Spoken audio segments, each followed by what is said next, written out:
At my wedding, my husband raised his glass to confess he loved another woman. He had loved her for 10 years. That woman was my sister. Standing just feet away, the room gasped, thinking it was a joke. They didn't know every flower, every chair, was part of a meticulous plan. They thought they were watching a romantic moment. I knew the main act hadn't even started. My name is Alara Kingsley. I am 31 years old, and I am standing in the center of a dance floor in a wedding dress that suddenly feels less like couture and more like a beautifully crafted cage. The boning in the bodice, which felt supportive hours ago, is now a vice. The train, a river of silk and pearl beading, is pooled around my feet, heavy as an anchor. I am in the grand ballroom of the Harbor Falls Hotel, the one overlooking the dark, placid water of the lake. Every person I have ever known, and a few I barely do, is here, and they are all silent. A high, piercing wail of microphone feedback has just ripped through the room, a digital scream that perfectly mirrors my own. It has cut off the DJ, who was just about to introduce our first dance. It has frozen the waiters holding trays of champagne. It has stopped time. My new husband, Connor Hayes, is the one holding the microphone. His other hand, the one holding a crystal flute of champagne, is shaking. It's not a tremor. It's a visible vibration, sending tiny, shimmering waves across the surface of the bubbles. He is trying to smile. The effort is grotesque. It's a baring of teeth, a rictus of panic, while his eyes, the blue eyes I once thought were as open and clear as the Michigan sky, are flickering wildly, searching, torn. This is his surprise speech. He begins, his voice cracking and booming all at once, amplified for the room to hear. I just need to say something. A murmur goes through the crowd. This is unscheduled. This is not on the itinerary I laminated for the wedding party. I can't start this marriage on a lie. A few people, they think this is romantic. They think this is a prelude to some grand, heartfelt declaration of his undying love for me. Connor takes a gasping breath. He looks, for one fleeting second, at me. Then his gaze snaps away, locking onto its true target. I am in love with another woman, he says. The silence that follows is not silence. It is a physical void, a vacuum that sucks all the air and warmth from the room. 180 guests, 180 sets of lungs, all stop breathing at once. I have been in love with her. Connor continues, his voice gaining a frantic, desperate strength, for 10 years. And then, as if this is a play, as if he is a man possessed by a script only he has read, he raises his trembling hand and points. He doesn't point vaguely, he points directly, his finger an accusation, a beacon, a declaration. He points at my sister, Maya. She is standing by the head table, where she was just adjusting her maid of honor dress. The room explodes, but not in the way you'd think. There is no collective gasp of horror. Instead, it's a fractured, confused, awkward sound. It's the sound of social convention breaking. There's nervous laughter, mostly from Connor's college buddies at Table 9, who are already 3 sheets to the wind. There are a few confused, drunken whistles. Someone, I think it's his Uncle Jerry, actually shouts. That family has good genes. They think it's a joke, a bizarre, deeply inappropriate, terribly timed joke, but I'm not looking at them. I am not looking at Connor. I am looking at Maya, my little sister. I am 28 years old, an ER nurse, the one who is supposed to be calm in a crisis. Her face is a mask of chalky white, her lipstick a slash of crimson, but her eyes, I am a therapist. I am trained to read the subtle, non-verbal cues the body screams when the mouth stays silent. And Maya's eyes are not surprised. There is no shock. There is no confusion. There is only a raw, animalistic panic. It is the look of a person who has been found. It is the dawning, horrifying recognition that this, right now, was not part of their plan. I tear my gaze from her and look at the head table. To my father, Robert Kingsley. His face is granite. All the jovial, backslapping Irish charm is gone, replaced by a mask of cold, stunned fury. His hand, A big, solid hand that used to fix my bicycle chains and sign my report cards is moving unconsciously to the inner breast pocket of his tuxedo. He feels it. The sharp, rectangular edge of the envelope. The one I slipped into his jacket this morning while he was fixing his bow tie. I told him it was a copy of my vows. Just in case. He has no idea what it really is. He has no idea he is an accomplice. Connor, high on his own destructive confession, now turns from the crowd. He turns from me. He takes a step, and the polished toe of his dress shoe brushes the lace of my gown. He actually pushes past his bride. It's just a tribute dance. Elara, he whispers. The lie so thin and pathetic, it curdles in the air between us. Just to thank her. He doesn't wait for a reply. He walks the 10 feet that separate him from Maya, the crowd, desperate for a cue, any cue at all to make this moment make sense. Begins to clap. It's a hesitant, ragged, uncertain sound, like wet leaves hitting pavement. Connor extends his hand, not to me, to her. And Maya, after a second of pure, frozen paralysis, takes it. The DJ, poor kid, thinks this is the cue. The opening notes of a soft, romantic ballad, some terrible, generic song about forever begin to drift from the speakers. I catch my reflection in the massive, gilt-edged mirror that lines the far wall of the ballroom. I see the woman in the white dress, the tear-diamond earrings, the carefully applied makeup. The woman in the mirror is not crying. She is not screaming. She is not collapsing under the impossible weight of the dress or the crushing, public betrayal. The woman in the mirror is smiling. It is a small, tight, clinical smile. It is the smile of the strategist, the observer, the one who has already accounted for all the variables. It is the smile of the person who not only knew this was coming, but who also knows every single, excruciating line of dialogue that is supposed to come next. This isn't a shock. It is a scheduled demolition. I remember, 3 months ago, standing in the hallway of my own apartment, silent, holding a bag of groceries, hearing their voices through the door they thought was closed, the low, intimate laughter, the whispered plans, the sound of his voice calling her a name he only ever called me. I remember the carton of milk going warm in my hand. I remember the decision, crystal clear and ice cold, that formed in my mind. I would not be the weeping victim. I would not be the woman who ran. I would be the woman who stayed, who paid for the flowers, who approved the catering, and who rewrote the goddamned ending. Connor is leading Maya to the dance floor. His hand is on the small of her back, right on the satin bow of her dress, the spot where his hand should be on my dress. They are taking their places. The crowd is watching, a sea of confused, horrified, and morbidly curious faces. I move. My feet, in their $300 shoes, are silent on the thick carpet. I do not walk toward them. I walk toward the head table. My hand bypasses my own champagne glass and finds the centerpiece, a massive explosion of white lilies and eucalyptus, and behind it, just as I'd instructed, is the second microphone, the one for the toasts. I lift it. The metal is cool and solid in my sweating palm. I flick the switch. A small, satisfying click. Connor has his arm around my sister's waist. The music is swelling. I am about to cut the music. I am about to cut them both out. Connor, I say, my voice, amplified, cuts through the ballad, through the murmuring, through everything. The music scratches to a halt. Every head, including theirs, snaps toward me. I hold the microphone to my lips. The script is over. My turn begins. It all started 3 months ago. The first hairline crack. I was standing on a plush, slightly raised wooden pedestal at Lumiere Bridal Loft, the high-end boutique in downtown Harbor Falls that smells like new carpet and old money. I was surrounded by a fortress of mirrors, reflecting a woman I almost recognized, draped in what felt like 50 pounds of ivory lace and hand-sewn pearls.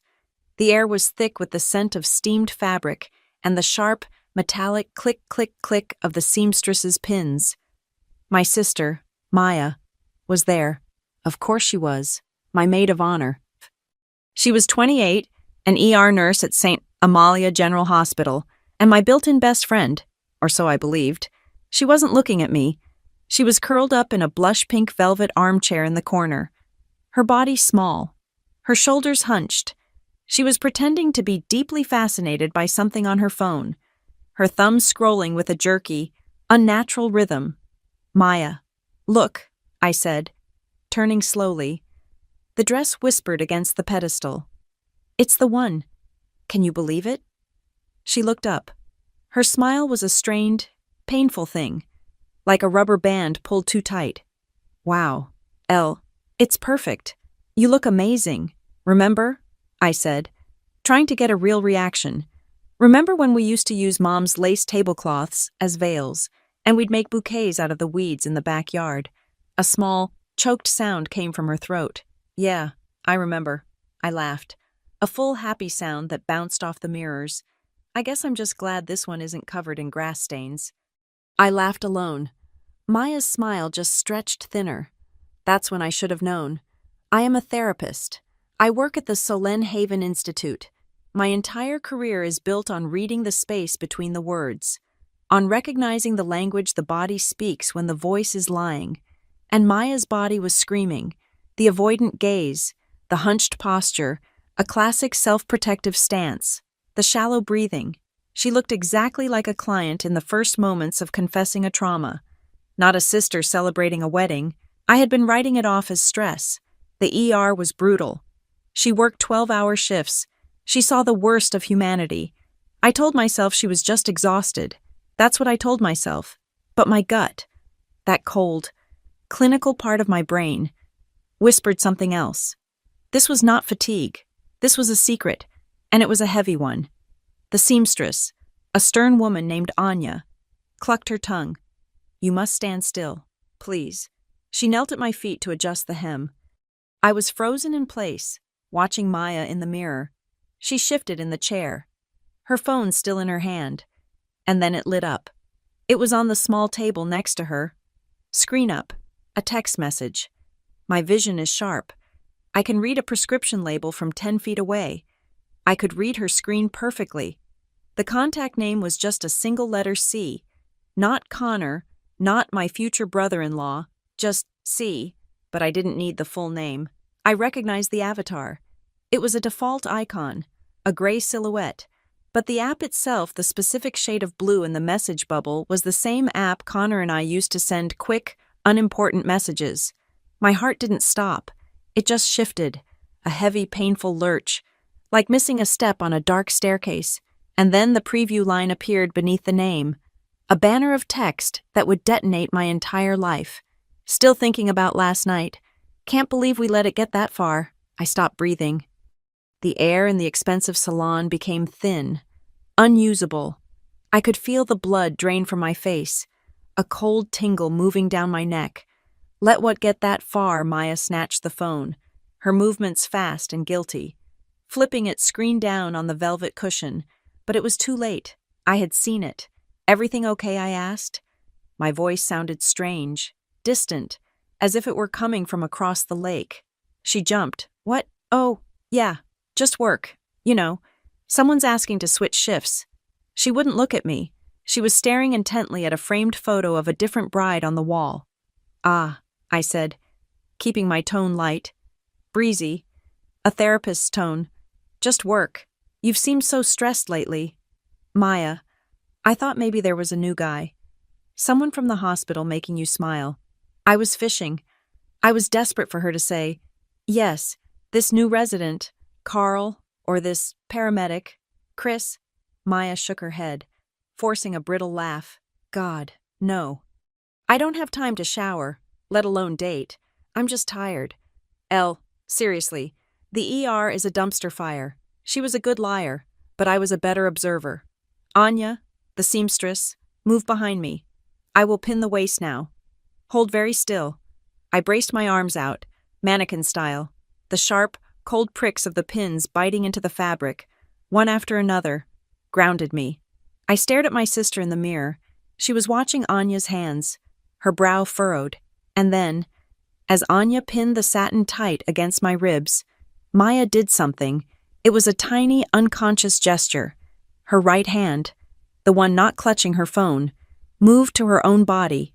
It drifted down, down, until it rested, palm flat, just below her waist, on her lower abdomen. It was protective, gentle, almost caressed. It lasted for maybe 2 seconds. Then, as if she'd been burned, she snatched her hand away. She looked at me in the mirror, her eyes wide with that same animal panic I would see again 3 months later. A cold, sharp certainty, colder than any of Anya's pins, pierced my chest. It wasn't a text from a Carl or a Chris. It was from Connor, and my sister, who had been complaining of food poisoning for the last 2 weeks, was not just sleeping with my fiancé, she was pregnant with his child. Anya finished, "It is perfect. You are done." I stepped off the pedestal, the heavy skirt dragging. I felt nothing. I was numb. I walked out of Lumiere Bridal Loft 20 minutes later, carrying the dream dress in a pristine white garment bag. I smiled at the receptionist. I tipped Anya.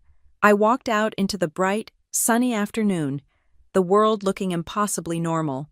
I was holding a white box, but inside me, I was carrying a crack, a tiny spider-webbing fracture, starting from that one single text message, spreading through every part of the life I thought I was building.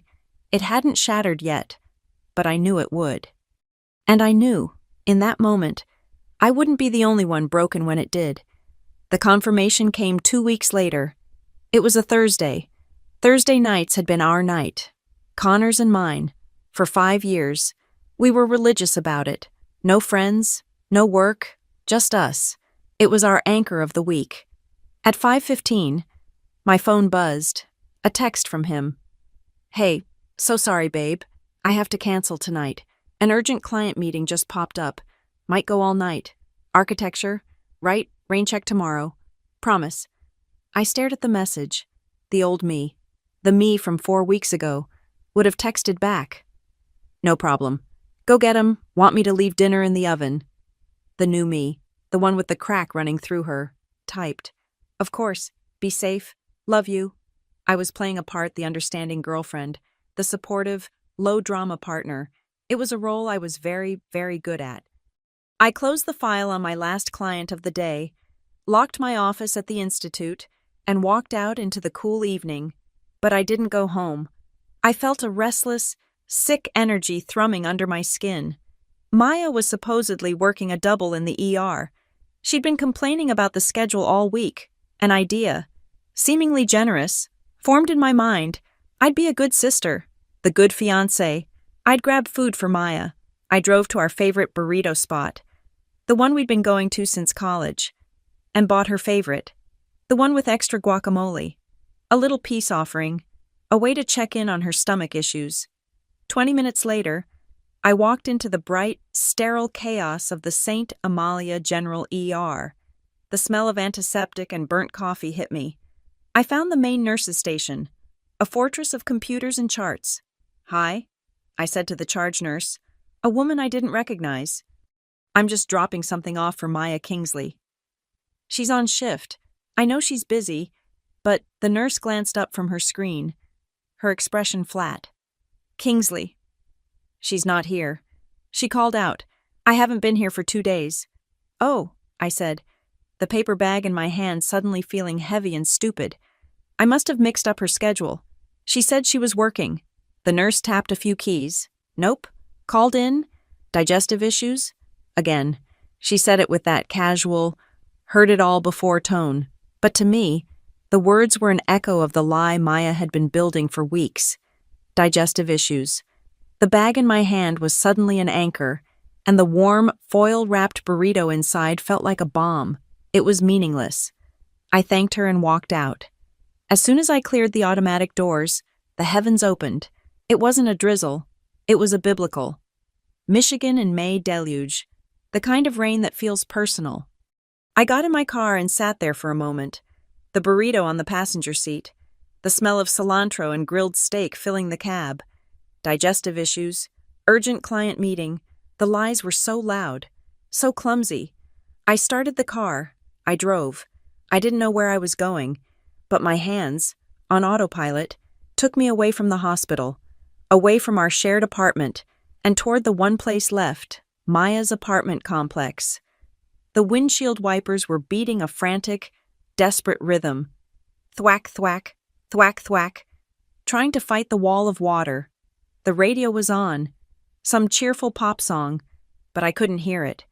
The only sound was the wipers and the blood rushing in my ears.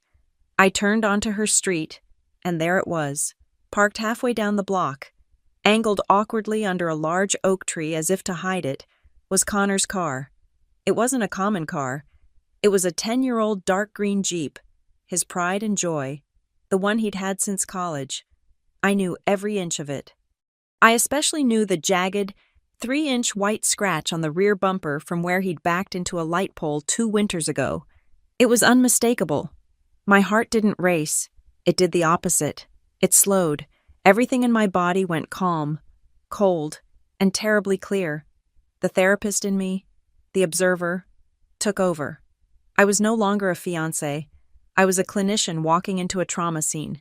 I parked my own car a block away, turned off the engine, and got out into the rain. I didn't run.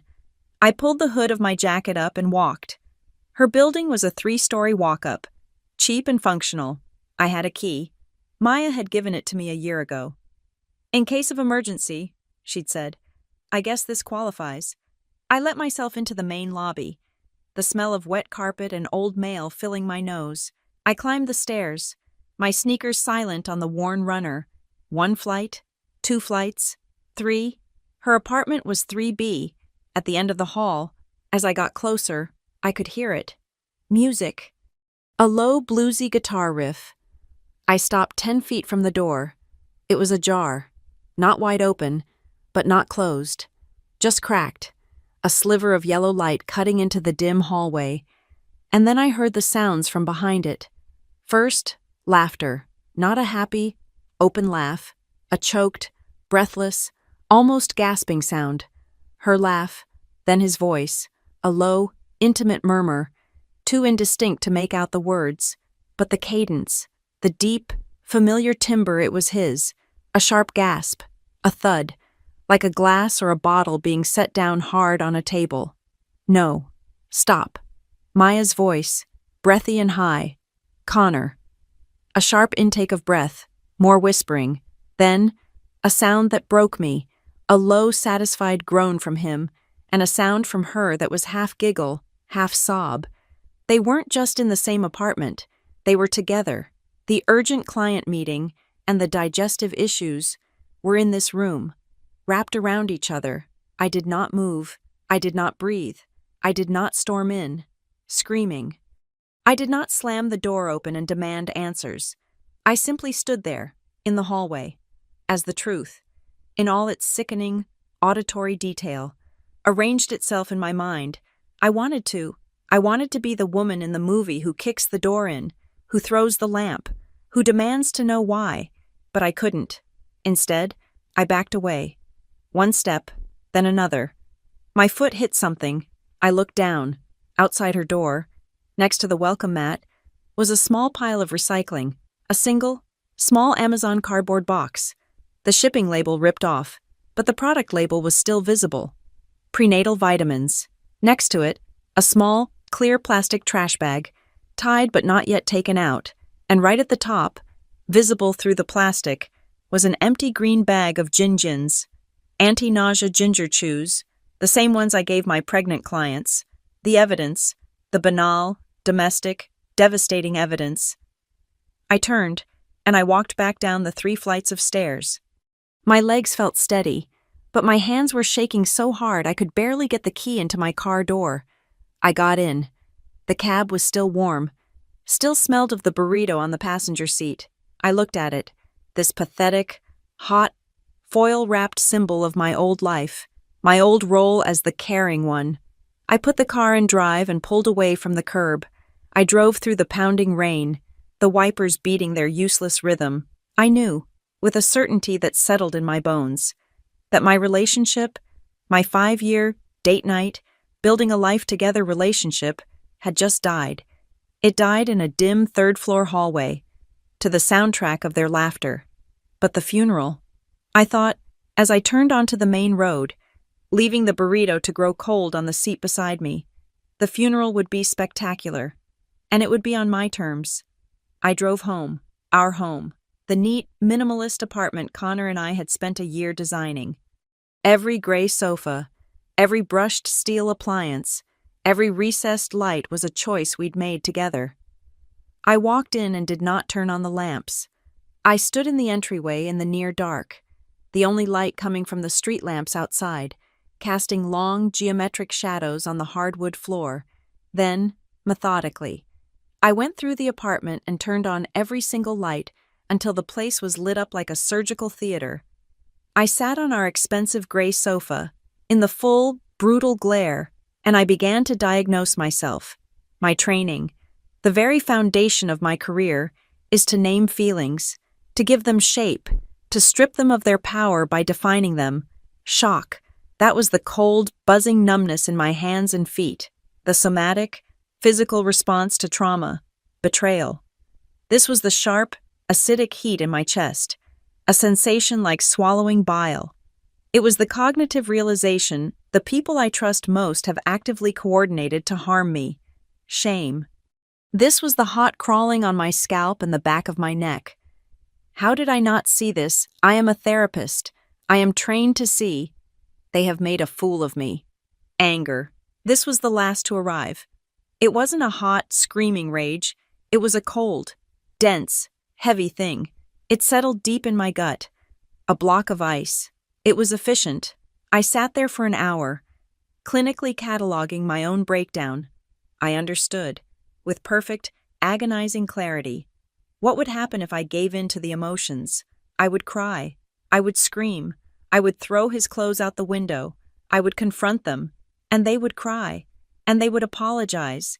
And they would give me 1,000 excuses about, it just happened, and we never meant to hurt you. It would be a loud, messy, pathetic end. I would be the victim. I would be the woman weeping in the ruins. And their betrayal would be reduced to a sad, sordid drama, whispered about at dinner parties. The pain would be mine to carry, theirs to move on from. No.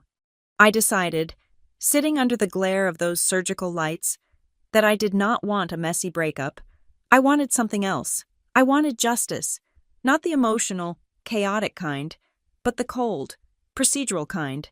I wanted orchestrated justice. The therapist was gone. The strategist had taken her place. The next morning, I called in sick to the institute. I drove to a town 30 miles away, one where I knew no one. I found a small, discreet office on the second floor of a nondescript brick building. Above a failing print shop, the plastic lettering on the door said, Jules Harrow, Private Investigations. Jules Harrow was exactly what I'd hoped for. He was not a film noir character. He was a man in his mid-50s, with a cheap, tired suit, a superficial smile that didn't reach his eyes, and a worn, sallow cast to his skin. He looked like a man who was very good at looking at things he wasn't supposed to see. "What can I do for you, Ms. Kingsley?" he asked, gesturing to a cheap chair. I did not sit. I stood. I was the clinician. He was the consultant. "I am getting married in 3 months." I said. My voice was even. "I have reason to believe my fiancé is having an affair with my sister. I am hiring you to confirm this." He nodded, unimpressed. This was his bread and butter. "Okay, standard infidelity package. You want photos? Video number," I said, and the sharpness in my voice made him look up, really look at me. For the first time, I am not interested in pornography. I do not need, nor do I want, photographs of them in bed. I am hiring you for a different reason. I need proof of the lie. I need you to document their deception. I slid a piece of paper across his desk. This is their work schedule. His, at the architecture firm. Hers, at the hospital. This is a list of their addresses, car models, and license plates. This is the coffee shop near the hospital I suspect they use as a meeting point. When he texts me that he is in a client meeting, I want a time-stamped photo of him at her apartment. When she claims she is working a double shift, I want a time-stamped photo of her with him at a motel. I do not need the act. I need the alibi. I need evidence that is clear, precise, and undeniable. Can you do that? He looked at the paper, then back at me. A flicker of professional respect entered his tired eyes. Yes, ma'am. That I can do. It's cleaner that way. Good, I said. You will contact me on this burner number only. You will be paid in cash. You have 1 week. I left. For 7 days. I lived a double life. I went to cake tastings with Connor. I argued with my father about the guest list. I discussed flower arrangements, peonies, or roses with a terrifyingly earnest wedding planner, and all the while, that cold, efficient anger hummed beneath the surface. A week later, I met Jules in the parking lot of a 24-hour diner. He handed me a thick manila envelope. I handed him an envelope of cash. They weren't very creative, he said, his one attempt at camaraderie. I didn't hire them for their creativity. I replied, I did not open it until I was home, in my apartment, late at night. Connor was at a bachelor party for a colleague. I was sure Jules had a picture of where he really was. I sat at my clean, organized desk and pulled out the contents. The photographs were exactly what I had asked for, and they were devastating in their absolute, mundane ordinariness. Here was Connor, opening the door of his green Jeep for Maya. On a Tuesday afternoon, he was smiling. Here they were, heads bent close together, at the coffee shop near the hospital, laughing at something on her phone. Here was his hand, resting on the small of her back, as they walked into the Sunset Motel, the one out on the highway. The timestamp was from a Thursday night, our date night. The second set of documents was the payload. Jules had been thorough. He had a source. It was a copy of an intake form from a women's health clinic across town. Patient Maya Kingsley. Reason for visit, new pregnancy confirmation. Gestational age. Approximately 8 weeks. Estimated due date, October 10th. My original wedding date. And then, the detail that stopped my breath. The line on the form labeled father partner. It was blank. Just Maya's name. Just her cell phone number. They hadn't just lied to me. They were already erasing him from the narrative. They were creating a story. A fiction where this child had no father, a ghost conception. They were leaving the paternity blank, a floating, unnamed variable, until they could decide when and how to deploy the truth. I did not cry. I got up, put on a coat, and drove to the office supply store. I bought a large, 24 by 36-inch corkboard and a box of pushpins. I went home and hung it on the inside of my master bedroom closet door. The closet was a walk-in. He rarely went into my side. I pinned the first photo, the coffee shop. I pinned the second, the motel. I pinned the third, the clinic form. I wrote his text messages on sticky notes. Urgent client meeting. Gotta work late? I wrote her text messages. Stomach flu. So sick.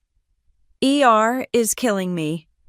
I drew lines with a red marker, connecting the lies to the proof, my grief, my rage, my humiliation. I was metabolizing it. I was turning it from a messy, debilitating emotion into a cold, logical, irrefutable case. I stood back and looked at my murder board. I was no longer a betrayed fiancé. I was a prosecutor. And as I looked at the save the date card pinned in the very center, the one with our smiling, lying faces, I realized what I had to do. This wedding was no longer a celebration. It was a deposition. It was the one and only place, the one and only time, where all interested parties would be gathered. It was the perfect stage. The wedding would proceed. The show would go on, because the truth, I decided, deserves an audience. And theirs deserved a standing room only crowd. I had a plan. But the plan had a problem. October 10th, Maya's due date, my wedding date. It was too poetic, too perfect, and it was a logistical nightmare. If I let the wedding proceed on that date, my sister would either be in labor in the front pew or holding a newborn, which would rather steal the scene. No, the timeline had to be moved up. The performance had to be staged before her secret became physically impossible to hide. I waited until Sunday morning. Connor was in the kitchen, in his boxers and a t-shirt, making coffee. He was acting perfectly normal, which I now understood was his tell. The more he had to hide, the more normal he became. I came up behind him, wrapped my arms around his waist, and rested my chin on his shoulder, playing the part of the loving fiancé. I ran my fingers through his hair. "Hey," I murmured. "I've been thinking." "Oh yeah," he said. His voice relaxed. He was off guard. "About what?" "About the wedding date," I said, keeping my voice light, breezy. I was looking at the long-range forecast. "October in Michigan is so risky, babe, and it's peak tourist season up here. What if we moved it up?" He went still. "Moved it up. Like, when July?" I said, "Like, this July. In 6 weeks, we could avoid the storm season. The prices would be better, and we could just be married." Connor choked on his sip of coffee. He spun around, sputtering, his eyes wide with a panic that was entirely out of proportion to a conversation about dates. "July, Alara. That's insane. We can't. The invitations are already ordered. The venue. My work schedule is packed in July." He was grasping, listing excuses. He looked like a cornered animal. I smiled. A gentle, reassuring smile. I was the therapist, handling a difficult client. I know. It sounds crazy," I said softly. "But I already checked. I was lying. But I was about to make it true." I called the hotel. They had a last-minute cancellation for Saturday, July 21st. It's a sign. And the invitations. We can just send a digital, change the date. It's more modern anyway. "And your work," I tapped his chest. "You're the boss's favorite. You can take time off whenever you want." I had an answer for everything, every excuse he threw up. I gently, lovingly, batted back down. I was the reasonable one. He was the one hyperventilating over a scheduling change. He was still shaking his head, his face pale. "It's so fast." "I know," I said, and then I played my trump card. "But I was thinking Maya mentioned she might be applying for that new residency program out in Oregon, the one that starts at the end of the summer, and I just can't get married without her. Connor, if we wait until October, she might be gone. And if we do it in July, we can guarantee she's there, right by my side." I watched his face. This was a critical test. The color drained from it. He looked like I had just told him someone died. The thought of Maya not being at the wedding, of her leaving the state, was clearly 1,000 times more terrifying to him than the thought of me being disappointed. His hand, the one holding the coffee mug, was shaking. He set it down. "You're right," he said, his voice thin. "Maya, yeah. We have to make sure Maya is there.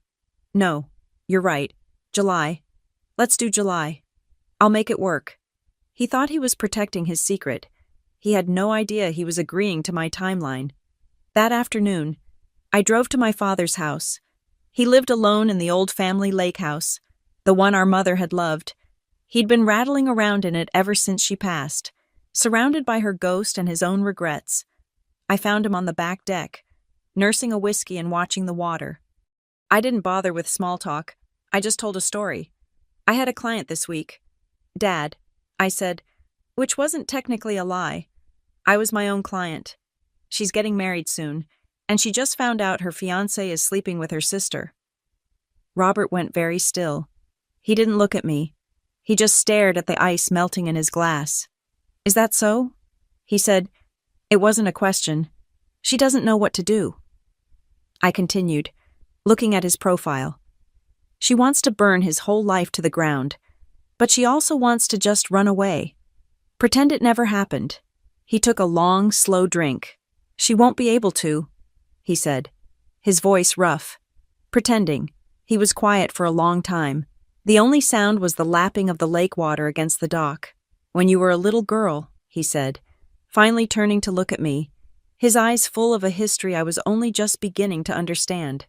"About 9 or 10. Your mother and I almost didn't make it. I was stunned. My parents' marriage had been my gold standard. I had an affair," he said, the words coming out like stones. "With a woman from my office. It lasted 6 months. And your mother knew. I don't know how. She just knew. But I never said it. And she never asked. And for the next 20 years, that secret just sat in the house with us. It was like cancer. It ate everything from the inside out. It ate our marriage. It ate her happiness. And it ate me, too. He looked down into his glass.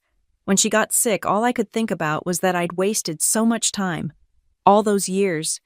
We were living with this ghost. I would have given anything, Alara, anything, to go back, to just tell the truth on day one and face the fire. It would have been a better fire than the slow burn we lived in. He looked up at me, his gaze so intense it was painful. So, you tell your client the burning it down part, it's messy. But the running away part, pretending that's a special kind of hell. It's a life sentence. He held my gaze. Now, he said, his voice gentle. Why don't you tell me what Connor did? The invitation was so clear. The door was wide open. I could have walked through it, fallen into his arms, and let him handle it. But it wasn't his fight, and it wasn't his plan. I forced a laugh. It sounded brittle and false even to my own ears. Dad, no God, no.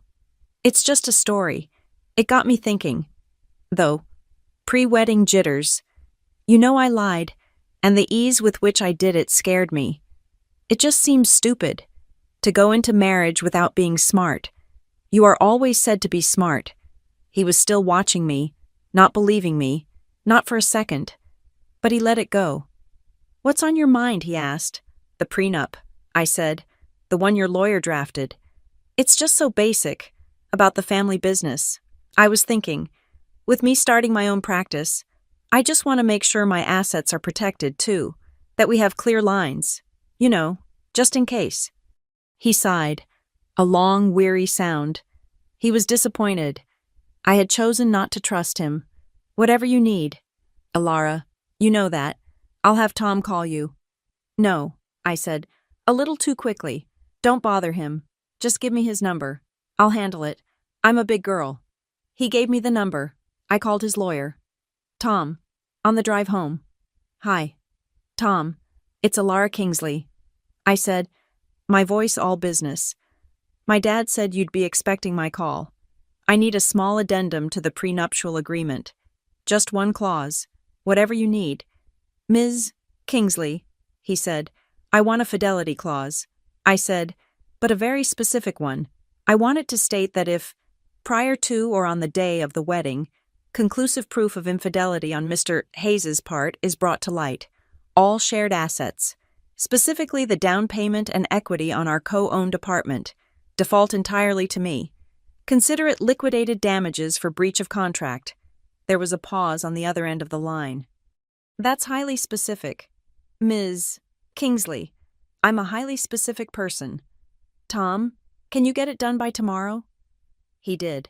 I printed out the revised agreement. I presented it to Connor that night, tossing it on the kitchen island where he was reading a design magazine. Hey, I said casually. My dad's lawyers are being pains in the ass. They needed to update some language about the family trust for the prenup. Can you just sign this so they'll get off my back? I held my breath. He picked it up. He glanced at the first page. He flipped to the last page, saw the signature line. He was distracted. His phone was buzzing on the counter. Probably her. Yeah, sure, he said, grabbing a pen. Whatever. Your dad and his lawyers. Man, so intense. He signed it. He didn't even read the addendum. He was too busy managing his secret life. Too busy lying to me about work and lying to her about us, to pay attention to the single most important document he would ever sign. He slid it back to me, done. So, July 21st. Huh? It's going to be great. Yeah, I said, picking up the papers. My hands were perfectly steady. It's going to be a day nobody ever forgets. I needed to know how deep the rot went. The affair was one thing, a messy, carnal, present-day betrayal, but I couldn't shake the feeling that I was only seeing the surface. I texted Maya. Brunch tomorrow. 10 a.m. The Perch need your help with this cursed seating chart. I was using the wedding as a tool, a pretext for everything. It was the perfect cover. She couldn't say no. She met me at the small cafe on Main Street. It was a bright, cold morning, the kind where the sun has no warmth. We got a table by the window, the glass fogging with our breath. She ordered a weak tea and a dry scone. I ordered a black coffee. I spread the large diagram of the ballroom on the table, a map of my future battlefield. "Okay," I said, my voice bright. "So I'm putting Uncle Jerry as far away from the open bar as possible, obviously. But where do we put Connor's awful cousins?" Maya tried. She really did. She leaned over the paper, pointed a shaking finger at a blank circle. "Maybe by the DJ Good." "Good," I said, scribbling. We talked about place settings and appetizers. We talked about things that meant nothing. The conversation was a hollow, brittle thing, and every time I used the word wedding or marriage, her hand tightened on her coffee mug. She was holding it with both hands, as if for warmth, but her knuckles were white. She looked like she was trying to crush the porcelain. "You okay?" I asked, pausing my pen. "You look a little pale." "Just, she said, her gaze sliding to the street outside. Still feeling a little off. My stomach. This tea helps. The lie was so familiar now, so comfortable between us. I leaned back, sipping my coffee. "It's funny you say that. I had a new client come in yesterday. She's dealing with stomach issues. 2, all somatic. Stress." Maya just nodded, not biting. "Her story is a rough one," I continued, my voice dropping into that calm, empathetic therapist tone. "She's getting married in a few months. Just found out her fiancé is sleeping with her sister." Maya's cup clattered into the saucer. A splash of pale tea leaped onto the diagram, staining table 3. "Oh, God," she whispered, her face ashen. She fumbled with a napkin, dabbing at the spill. Not looking at me. "That's horrible." "Isn't it?" I said, watching her. "She's a mess. She doesn't know what to do. She loves them both. Or she thought she did. She feels like her whole life is a lie." She asked me what I thought she should do. I held her gaze. I didn't blink. "What would you tell her?" "Maya, what do you think the sister, the one in that situation, should do?" She was trapped. Her breathing went shallow. I could see a fine sheen of cold sweat on her forehead. "I don't know, Elara," she stammered, her voice thin. "I'm a nurse, not what you are. It's complicated. Right? Complicated." "How well," she said, her eyes darting around, looking for an escape. "Maybe things just got messy. Maybe it wasn't planned. Sometimes you meet the right person, but it's at the wrong time. Or you're with one person, but you realize you were meant to be with another, and the whole thing just starts in the wrong order, and people get hurt. But it's not because anyone wants to be a monster. It's just life." She was defending herself. She was building a narrative where she and Connor weren't villains, just victims of tragic, beautiful timing. A meant-to-be that had the unfortunate side effect of destroying me. "So you think this client of mine should just forgive her sister?" I pushed, "because it was meant to be." "No, I just mean, I don't know." And then she cracked. The pressure was too much. Her eyes filled with tears. A new, desperate tactic. "I just think I know what it's like to love someone and not be able to have them. To have it just end. It leaves a scar. This was new." "What do you mean?" She was rambling now, lost in her own script. "I was in love. Once, a long time ago, before anything. It was intense and fast, and he was everything. And then he just was gone. He disappeared. No explanation. And it just left this huge, gaping wound in my life for years. So, yeah, I know what it's like to have things be complicated." She was crying into her napkin. Part of me, the sister part that was now on life support, almost felt bad for her.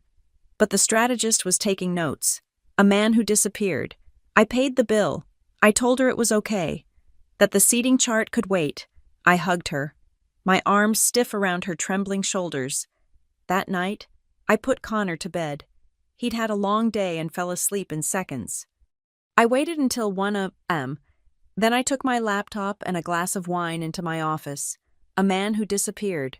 A long time ago. I opened my old social media accounts. I went back.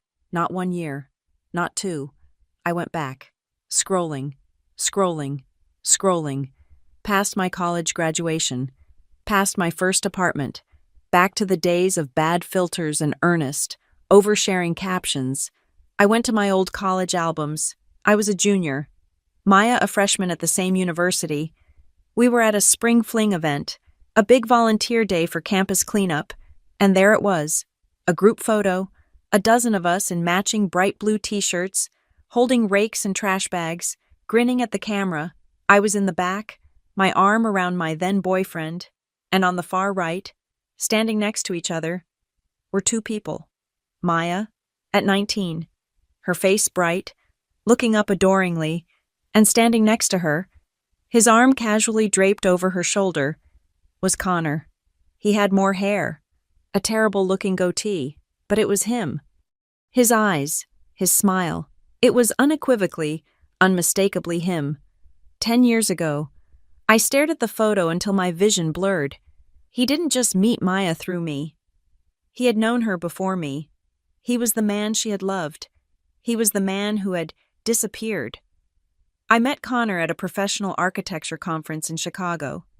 5 years ago. He'd introduced himself. He'd said he was new to the Harbor Falls area. He'd said he didn't know a soul. He seemed so charming, so safe. He had lied. He hadn't disappeared from Maya's life. He had upgraded. He had seen the older, more stable, more established sister, and he had made a calculated jump. I wasn't the love of his life. I was the backup plan. I was the placeholder. I was the safe, sensible choice he made when the passionate, messy meant-to-be with my sister proved too complicated. And now, he was reverting. The anger in my chest changed. It wasn't just fire. It was permafrost. It was a cold, permanent, structural rage. This wasn't a mistake. This wasn't a slip-up. This was a 10-year campaign of emotional fraud. I printed the photo. I walked into my closet, to the corkboard. I looked at the motel photos, the clinic forms, the text messages. This was the present. I took the new, 10-year-old photo, and I pinned it at the very top. I drew a new timeline. This wasn't just about catching them in an affair. This was about destroying the entire mythology they had built around themselves. Their destiny, their right person, wrong time bullshit. I would prove, in front of everyone, that their great love story was just a pathetic, recycled lie. I closed the closet door. I picked up my phone. I opened the voice memo app. I hit a record. "This is for you," I whispered, my voice flat and dead in the silent apartment. For the Alara in 6 weeks who might be having second thoughts, do not stop. Do not hesitate. This is not an act of passion. It is a procedure. It is a necessary, clinical extraction of a rot that has been festering for a decade. You are not the villain. You are the surgeon. And you have all the evidence. Do not let them walk away. Do not let them build a new life on the foundation of your silence. You are not doing this because you are emotional. You are doing this because it is the only logical conclusion. I saved the file. I labeled it pre-op instructions, and then I went to bed. My best friend, Chloe, had insisted on a bachelorette party, not just a night out, but an experience. This experience involved a rented party bus, the kind with sticky floors and a truly terrible sound system, taking 12 of us to a boutique vineyard an hour outside of Harbor Falls. I had insisted on only one thing: Maya had to come. She had tried to get out of it. She'd used every excuse in the book. "I have to work," she'd said. I knew, from checking the hospital roster, that she had the day off. "I'm still not feeling well," she'd tried, falling back on her flimsy stomach issues. "I don't care, Maya," I'd said on the phone, my voice fake sweet. "It's my bachelorette. You are my maid of honor. You will be there, even if I have to come and carry you onto the bus myself." So she was there. She was huddled in the back of the bus, looking pale green under the pulsing purple LED lights, while my other friends passed a bottle of Prosecco and shrieked along to a pop song from 10 years ago. "Come on, Maya," Chloe yelled, shoving a plastic flute at her. "Get in the spirit." "I can't," Maya said, her voice small. She held up a bottle of water as evidence. I'm on antibiotics. For a sinus infection. I can't mix. The lie was so thin, so pathetic. I watched her from my bride throne at the front of the bus. She was on antibiotics. All right. The oldest one in the book. The vineyard was, of course, beautiful. It was late afternoon, the sun casting everything in that perfect golden hour light. We were led to a private terrace overlooking the hills. A long table set with cheese and fruit. It was a postcard for a life I was no longer living. The owner, a cheerful woman, poured us all a tasting flight. Starting with their signature rosé, Chloe passed the glasses around. I took mine, and I took one for Maya. I know. Antibiotics, I said, pressing the cool pink glass into her hand. But you have to at least toast. It's bad luck not to. Just one sip. For me. Her hand was shaking. She looked at the glass like it was poison. Chloe, bless her oblivious heart, tapped her own glass. Speech, bride, speech. I smiled. I raised my glass. The rosé catching the dying light. All my friends, all these women I loved, raised their glasses back, and Maya, trapped, held hers. I just want to say thank you, I said, my voice ringing out in the clear, country air. Thank you all for being here, for being my true friends. I let that hang for a beat. You know, they say marriage is about love, but I think it's about something else, too. I think it's about loyalty. I turned my head, just slightly, to lock eyes with my sister. It's about the people who stand next to you, not because it's easy, and not because it feels good, but because they know it's the right thing to do. It's about integrity, and about knowing, when it really matters, who has your back. Her face was chalky. Her knuckles were white. So, I concluded, raising my glass higher, a toast to loyalty and to do the right thing, no matter what. My friends all cheered and drank. Maya's hand, which had been trembling, went into a full-on spasm. The glass slipped. It didn't just drop. It flew from her grasp, hitting the terracotta tiles with a sickening crash. It exploded. The pale pink wine splashed across the stone, a spray of pale red, like a diluted bloodstain, splattering her white sundress. The music stopped. Everyone gasped. Maya just stared at the mess, her chest heaving. Then she turned, pushing past a startled Chloe, and ran. Not back to the bus, but down the steps and into the vineyard, disappearing between the rows of heavy green-leafed vines. Chloe rushed to my side. Oh my God! Elle? Is she okay? Was that me? Was it something I said? No, I said, my voice calm. I set my own glass down, untouched. I'll handle it. She's just been so stressed. From the ER, you know? I followed her path. I walked down the steps, my heels sinking slightly into the soft earth. The party, the chatter, faded behind me. It was just me, the sunset, and the hunt. I found her 3 rows in. She hadn't gotten far. She was doubled over, clutching a wooden post, her body racked with sobs. She was a mess of tears and mascara. I didn't say anything. I just stood there. The silence was loud. Elara, she finally choked out, her back still to me. I'm so sorry. I ruined it. I'm sorry. You haven't ruined anything, Maya, I said, my voice flat, a stranger's voice. Not yet, she turned, and the look on her face was a total, complete unraveling. You don't understand, she wailed, tears streaming. You would hate me. You would hate me if you knew the real me. A cold, quiet, clinical calm settled over me. This was it, the diagnostic session. Hate you, I whispered, taking a step closer. The gravel crunched under my shoe. Oh, Maya, I don't hate you. I paused. I already know. She stopped crying. Her breath hitched, a cartoon-like gasp. What are you talking about? I know about the green Jeep in your parking lot on Thursdays. I said, my voice a monotone, listing the exhibits. I know about the digestive issues. I know about the prenatal vitamins and the ginger chews. I know about the intake forms at the clinic across town. I know about the Sunset Motel out on the highway. I know you are 12 weeks pregnant, and I know it's Connor's. Each word was a bullet. I watched them hit. Her face, her body didn't just go pale. She went slack. She collapsed against the post. All the energy, all the lies, all the tension just gone. She was empty. How? She whispered. How did you? How? I almost laughed. It was a cold, sharp sound. I'm a therapist, Maya. I am professionally trained to see the lie. I read micro-expressions for a living. I listened to the spaces between words. Did you really think I wouldn't be able to read my own sister? Did you think I was that blind, that stupid? She broke. This was a new kind of crying. It was the sound of a person who had been completely and totally found out. It was the wail of the cornered.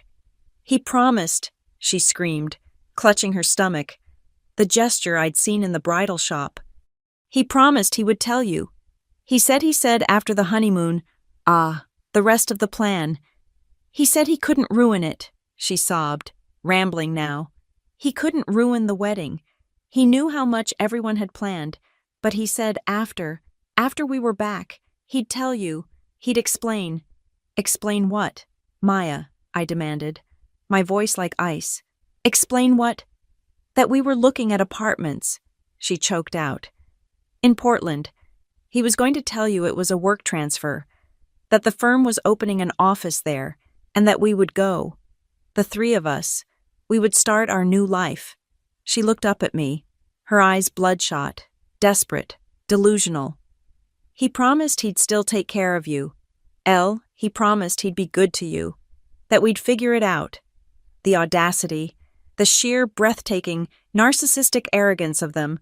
They would go, start their perfect new life on the West Coast, and he would be good to me, like I was a pet, like I was a problem to be managed, not a person to be respected. I looked away from her, up at the sky. It was a beautiful, violent orange, bleeding into purple. 2 weeks, I said. What? She sniffled, wiping her nose on the back of her hand. You have 2 weeks. That is the time between this moment and my wedding day. You and Connor have 2 weeks to confess, to me and to Dad. You will sit him down, and you will tell him everything. The 10-year-old secret, the affair, the baby, everything. The color, which had been gone, rushed back to her face in a blotchy red panic. Dad, no. Elara, no, I can't. He'll have a heart attack. It will kill him. You can't ask me to do that. I'm not asking you, I said, turning to walk away. I'm telling you. Elara, wait. 2 weeks. I called back over my shoulder. You two either tell the truth yourselves, in private, or I will. And if I'm the one who has to do it, I promise you, Maya, there is no stage more perfect, no audience more complete than the one we've already paid for. I will do it on the dance floor, in front of all 180 guests. Your choice. I walked out of the rows of grapes. I didn't look back. As I got closer to the terrace, I heard it, a horrible, wet, gagging sound. She was sick, throwing up in the dirt, morning sickness, or just the visceral, physical reaction to an ultimatum. I couldn't tell the difference, and I found I didn't care. I got back to the party. Chloe rushed over, her face a mask of concern. Is she okay? I smoothed my hair. I pulled my shoulders back. I manufactured the widest, brightest, most unbothered smile I had in my arsenal. She's fine, I said. My voice was like champagne. Total lightweight. I think those antibiotics just reacted badly with the one sip she had. Her loss. I walked past her, grabbed a fresh, full flute of Prosecco from a tray. Now, I said to my friends, which one of you is going to tell me what stupid game we're playing next I want to play? The rehearsal dinner was at the Anchor Room, the most expensive restaurant in Harbor Falls. It was exactly the kind of place my father loved. All dark wood, brass railings, and panoramic views of the lake. The patio was strung with thousands of tiny, warm-a-charming, magical evenings. It was a perfectly staged lie. We were at the main table, a long, heavy oak slab, surrounded by the bridal party and our immediate families. Connor, to my left, was playing the role of his life. He was the most attentive, most loving, most perfect fiancé in the world. He pulled out my chair. He laid my napkin in my lap. He made sure my wine glass was never less than half full. He laughed at my father's old, tired jokes. He was performing, brilliantly, for the crowd, trying to preemptively compensate for the betrayal he was carrying. He was sealing his own fate, trying to build his alibi of the perfect husband right before he destroyed it. He even raised a toast, his hand resting on the back of my neck, his touch making my skin crawl. "To Alara," he said, his voice thick with fake emotion. "The most patient, supportive, and beautiful woman I have ever known. She makes everything in my life better. I cannot wait to be your husband." The table erupted in applause. I smiled, a perfect, brittle, bridal smile. "To us," I said, and I drank the wine. Then it was Maya's turn. As maid of honor, she had to speak. She stood up, her hands trembling so hard she knocked her water glass. She was gripping the microphone, her knuckles white. She looked terrible. She was pale, green-white, and her eyes were puffy. She couldn't look at me. She stared at a spot on the wall just over my head. "Wow," she began, her voice a thin, reedy squeak. Wow, Alara, my big sister." She took a gasping breath. She was going to be sick, or she was going to cry, or both. "Alara has always been the best of us," she choked out. "She's the one who always sacrifices, the one who takes care of everyone else, and she deserves all the happiness, all of it. She deserves to be loved completely, with no reservations. She deserves someone who will love her, and only her, forever." The table was cooked. A few people said, "Aw." I watched her. Connor watched her. We were the only two people in the room who heard it for what it was. It wasn't toast. It was a confession. It was her, begging for absolution, trying to convince herself that I deserved this so she could feel better about what she was about to take. I just stared, my smile frozen. I escaped to the restroom before dessert. I needed a minute away from the oppressive, cloying performance. I was rinsing my hands, staring at my own face in the mirror, a stranger in a nice silk dress, when the door opened and closed. It was my father. He wasn't supposed to be in here. He didn't care. "Alara," he said, his voice low. He stood in front of the door, blocking it. The restaurant's ambient jazz was a dull thud outside. "What's wrong? Dad? Are you in the wrong room?" I tried to joke. "Cut it out," he snapped. He grabbed my arm, not hard, but with an urgency that stopped me cold. He peered at my face, his eyes searching mine in the harsh fluorescent light. "You tell me, right now, are you sure about this? About tomorrow?" "Dad, what are you talking about?" "It's the rehearsal dinner. We're all a little emotional." "No," he said, his voice dropping. "I see something in your eyes. I've seen it before. It's your mother's look.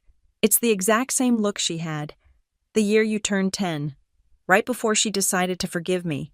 It's the look of someone who knows, and is deciding to go on with the lie anyway. Don't do it. Alara, don't be her. Don't live with a ghost." It was my out, my last exit. I could have broken down. I could have told him everything. I could have let my father, with all his flawed, broken strength, take the burden from me. But it wasn't his plan. It was mine. I forced a laugh. Pulling my arm from his grasp, I patted his cheek. "Dad, you're being dramatic.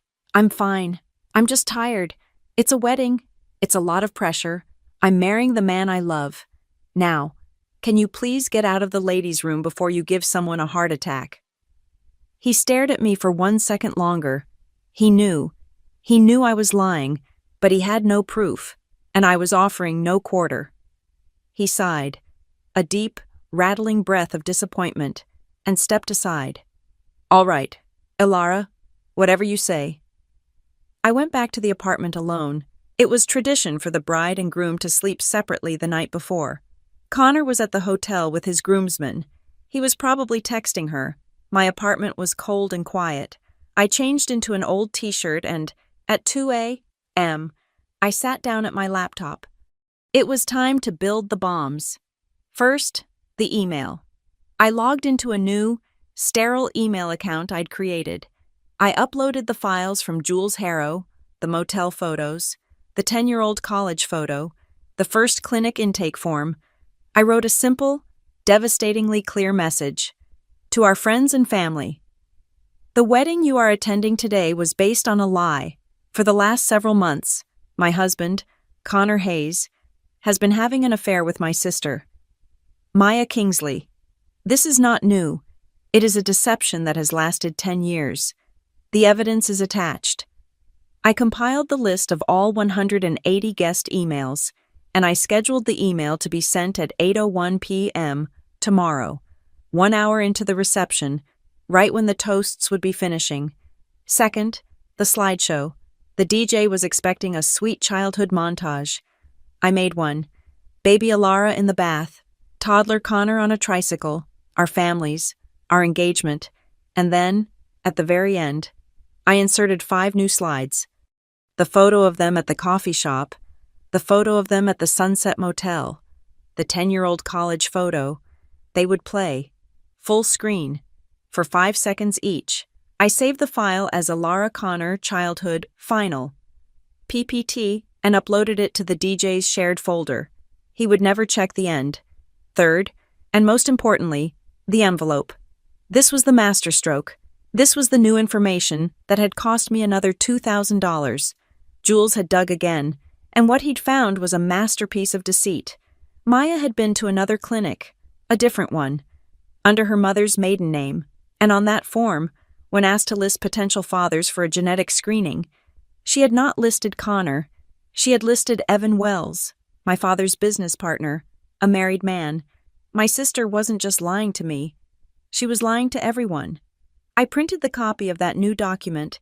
I put it in a thick, white, linen envelope. With it, I put a single, handwritten note on my personal stationery. The note said, "Dad, if Connor claims the baby, read this, all of it, aloud, trust me."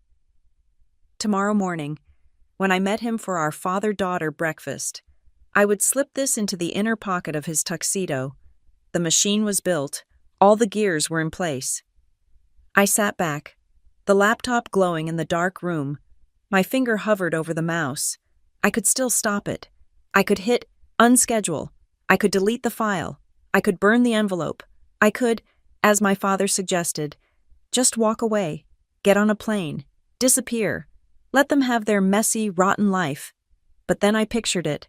I saw them, Connor and Maya, in this apartment, sleeping in my bed, raising their child, telling our friends, our family, that I was unstable, that I'd had a breakdown. I saw them winning. I saw them building their happiness on the foundation of my silence and my pain. That single image made my choice clear. It was not passion. It was logical. I clicked. The email was scheduled. The files were uploaded. The envelope was sealed. I was too exhausted to move, too tired to even walk to my own bed. I curled up on the sofa, the one we had picked out together. I fell asleep in my old t-shirt, the laptop screen still lit. It's cold, blue light flickering on the ceiling, the digital timer on the email counting down, second by second, to the explosion. I woke up at 5 a.m. I woke up on the sofa, still in my t-shirt, to the gray light of dawn. And the first, immediate, overwhelming feeling was not panic. It was not dreadful. It was calm. It was the profound, empty, absolute calm of a person who has made a final, irreversible decision. The storm in my head had passed. The path was set. Today was not a wedding day. It was an execution date. I went into the bathroom. I took a long, hot shower. I dried my hair. I did my own makeup. The makeup I had practiced for weeks. The waterproof, cry-proof, unsmearable mask. I looked at the woman in the mirror.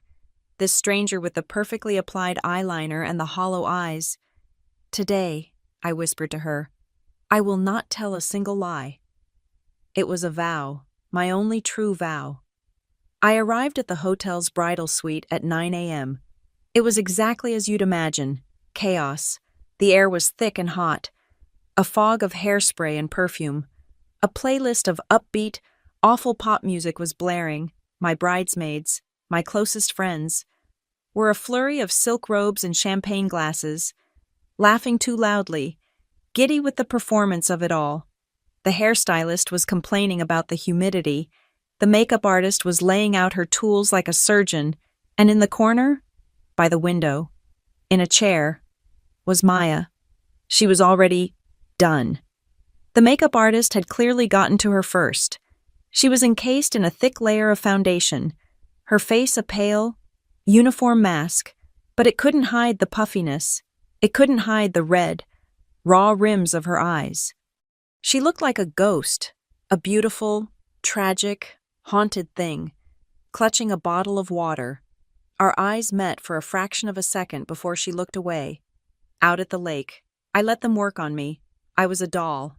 I smiled. I made the right noises. I sipped the champagne and let the bubbles tickle my nose. I was playing the part of the bride. An hour before the ceremony, I needed a moment. I went into the large adjoining bathroom, a cavern of marble and glass. I locked the door. I braced my hands on the cool white counter. I just needed to breathe in air that didn't smell like burnt hair. There was a soft knock. "Elara, it's me. Can I come in?" It was Maya. I unlocked the door. She slipped in, closing it quietly behind her. Shutting out the fake laughter and the music, we were alone.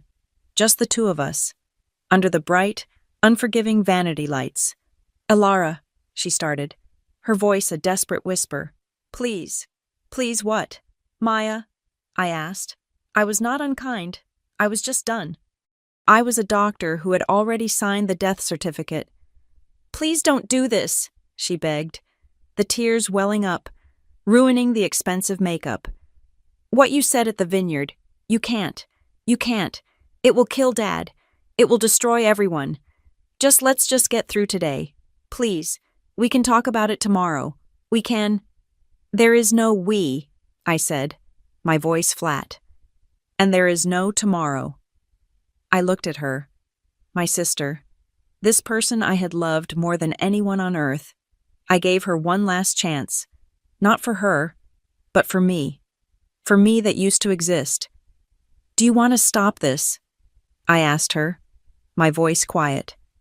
"Right now, we can walk out of this room, go down to the lobby, and tell everyone to go home. We'll say I'm sick. We'll say there's a family emergency. We will deal with the refunds and the apologies. I am not keeping this wedding because of my pride. Maya, I am not doing this because I care about the flowers or the food." I held her gaze. "If you want to stop this, if you are willing to walk out there with me and face the truth, we can do it, right now." She stared at me.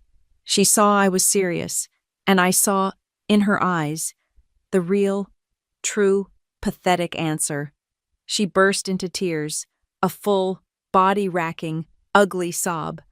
"No, I can't," she wailed, collapsing against the counter. I can't look at him. I can't look at Dad. I can't be the one to— Oh God, Elara, I can't." She chose the lie. Even now, given the open door, she chose to stay in the burning building. She chose to be a coward. She chose silence. She was hoping, still, that somehow, magically, it would all just work out. That was the moment my last, lingering thread of sisterly love snapped. Her phone, which she'd set on the counter, buzzed. A text. The screen lit up. I saw it before she could. The name Connor at the top, and the message preview: "Tonight is the first step. I promise I won't let you and the baby suffer long." He was promising her. He was promising his whatever she was that he would dispose of me quickly, that the wife he was about to acquire, was a temporary inconvenience he would manage. He was reassuring the mistress on his wedding day. I looked at her. I looked at the phone. I looked back at her, crying over her own cowardice. I said nothing. I just unlocked the door and walked out. The last hour was a blur. The zipper of the dress, the veil, the shoes. My friends told me I was beautiful. They told me I was the calmest bride they'd ever seen. There was a knock. Time, Ilara, 5 minutes. It was my father. He came into the suite, and the room, for once, fell silent. He was in his tuxedo. He looked impossibly handsome and impossibly sad. He looked at me, his daughter, in the full, white, ridiculous costume. His eyes, the same eyes as mine, filled with tears. "Ilara," he whispered, his voice thick. He took my hands. "You look just like your mother." He searched my face, just as he had in the restaurant bathroom. He was looking for the crack. He was looking for the lie. "Are you happy?" he asked. It was a desperate, simple question. "I'm ready, Dad," I said, which was not an answer. He knew it. He squeezed my hands. His last, final plea. "Are you marrying the man you deserve? Ilara, are you sure?" I looked into my father's broken, knowing eyes, and I told him the only truth I could. "No, Dad," I said, my voice clear and low, for his ears only. "I'm not, but I'm marrying the man who deserves the truth I'm about to tell." He didn't understand, but he heard the finality in my voice. He nodded, his throat working. "Then let's get this over with." The ceremony was at the gazebo by the lake. The sun was starting to dip, casting that same cinematic, golden hour light from the vineyard. It was beautiful. It was a perfect, lovely, grotesque lie. I saw him, Connor, waiting at the end of the long, white aisle. He was perfect. A black tuxedo, his hair just right, a small, nervous, excited smile on his face. He looked, for all the world, like the man I had once believed would be my safe, boring, wonderful forever. He looked like the man I had loved. My father walked me down the aisle. I felt nothing. The music, some classical, string quartet version of a pop song, was thin and reedy. The faces of our friends, our family, all smiling, all blurred into a single, meaningless tapestry. I was watching a movie. I was a camera, moving forward. My father put my hand in Connor's. His hand was warm, a little damp. He was nervous. How sweet. We stood before the officiant. We listened to the words about trust, honor, fidelity. They were just sounds, meaningless syllables washing over us. And then, it was time for the vows. He read his, the ones we had written together, the ones about our journey and my rock. His voice was thick with emotion. He was a very, very good actor. Then it was my turn. The officiant smiled at me. "Your vows, Ilara." I turned. I faced Connor. I looked directly into his blue, lying eyes. I did not look at my paper. "Connor," I said, and my voice was clear. It did not shake. "I promise to give you exactly what you have given me, nothing more and nothing less." I heard it, the collective, soft. "All," from the crowd. They thought it was romantic. They thought it meant, "I'll give you all my love." Connor, for a single, fleeting second, looked confused. His smile faltered. He didn't understand. He thought it was just a strange turn of phrase. The moment passed. He smiled again. We exchanged the rings, heavy, cold, metal. "I now pronounce you," the officiant beamed, "husband and wife." He leaned in. He kissed me. His lips were soft. I felt nothing. It was like pressing my mouth to a piece of fruit. The crowd erupted. They cheered. They clapped. We were married. I felt, in that moment, completely and totally dissociated from my own body. I was watching this woman, Ilara, in a white dress, smile and turn. I was watching her take her new husband's arm. I was watching her walk back down the aisle, smiling and nodding, as people threw rose petals. But the real me, the actual me, was still standing back at the altar. She was standing aside, in the shadows, her arms crossed, watching the show, waiting for her cue. And so, we are back to this moment, the ballroom, the 180 guests, the heavy silk and pearl cage of my dress. The music is swelling, the first syrupy notes of our first dance. But before we can take a step, Connor, my new husband, my brand new husband of 30 minutes, walks over to the DJ. He takes the microphone. The DJ, a kid, looks confused but hands it over. That high-pitched, wailing feedback rips through the room. Connor says, his voice booming and unsteady. I just want to say a few words. From the heart. The crowd, wow. They are so predictable. This, he says, gesturing around. This is a lot, and I'm just so full of emotion. I can see the sweat on his forehead. And I can't start this dance. I can't start this marriage without acknowledging someone who has been my rock, my soulmate. In a way, for 10 years, a confused murmur. He's supposed to be talking about me. He looks at me, and his smile is pure, distilled panic. Then he looks away, his gaze locking on to her. I know this is unconventional. He laughs, a high, strangled sound. But I have loved Maya, in my own way, for 10 years. The room is silent, the wow die in their throats. And I just need to honor that. Maya, will you come out here? I want to give this first dance to you, as a thank you, for everything. He is offering her a tribute dance. He is packaging his decade-long lie as a family-friendly moment of honor. It is so pathetic, so cowardly. It is almost brilliant. Inside my small, beaded clutch, I feel my phone give a single, short vibration. I don't need to look. It's my calendar reminder. 7:55 p.m. 5 minutes until the email is sent. Maya is standing. Her hands are clasped at her waist. She is shaking. But I see, in her eyes, a single, insane, stupid spark of hope. She thinks he's doing it. She thinks he's actually, finally, choosing her, in front of everyone. She thinks this is her romantic movie moment, where the truth of their destiny is finally revealed. She is that delusional. She takes one step forward, then another. The music, that awful, string-heavy ballad, starts again. I do not let her take a third step. I walk to the head table. I picked up the second microphone, the one I had placed behind the centerpiece. I flick the switch. The music scratches to a stop for the second time. That was, I say, my voice clear and calm, cutting through the entire ballroom. A really, really sweet confession. Connor, thank you. He freezes. He looks at me, his eyes wide. This is not in his script. I smile at him. It was beautiful, but I think, before we all get too emotional, there's one more person we need to hear from. I turn, my heavy dress rustling, and I look at the head table. I look at my father. Dad, I call out, my voice booming.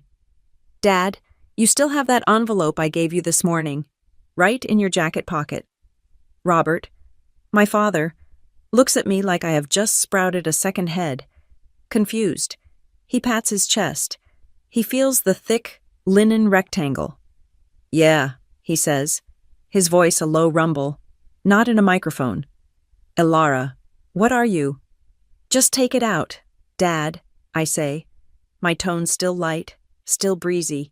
There's a small note and a document.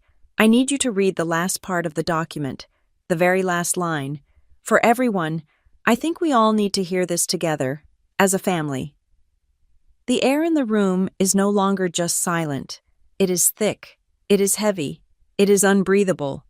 My father, his face a mask of profound confusion, pulls the envelope out. He fumbles with it. He pulls out the papers. His eyes scan the handwritten note, and his brow furrows. He looks at the clinic form. Elara, I don't. Just the last part. Dad, I encourage. The summary. Read it aloud. Trust me. He holds the paper. His hands, for the first time in my life, visibly shaking. His voice, when it comes, is a dry, cracking whisper that the microphone just barely picks up from my own hand. It says, "Patient Maya Kingsley, gestational age approximately 12 weeks. It says, paternity screening requested. It says, potential listed father Evan Wells." He stops.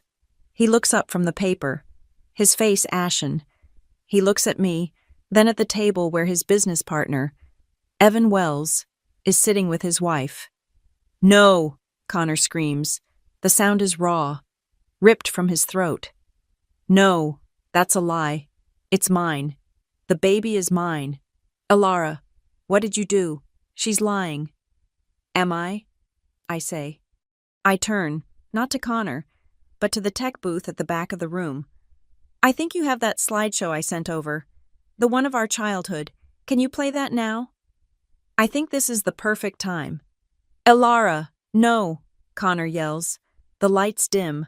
The massive projector screen above the dance floor, the one that had been showing our E+C monogram, flickers, and there it is. Baby Alara in the bath. Adorable.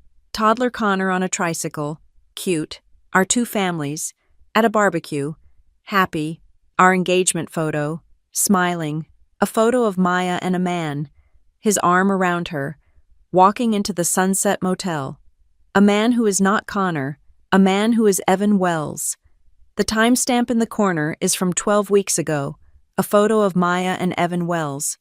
Laughing, heads bent together at a coffee shop, his hand on her knee. "What the hell is that?" A woman screams. "It is not me. It is Evan Wells's wife." She stands, and she throws her entire glass of red wine. It doesn't hit Evan. It hits Maya, who is still standing, frozen, between the tables. The dark red wine hits her pale blue dress, a perfect, arterial spray.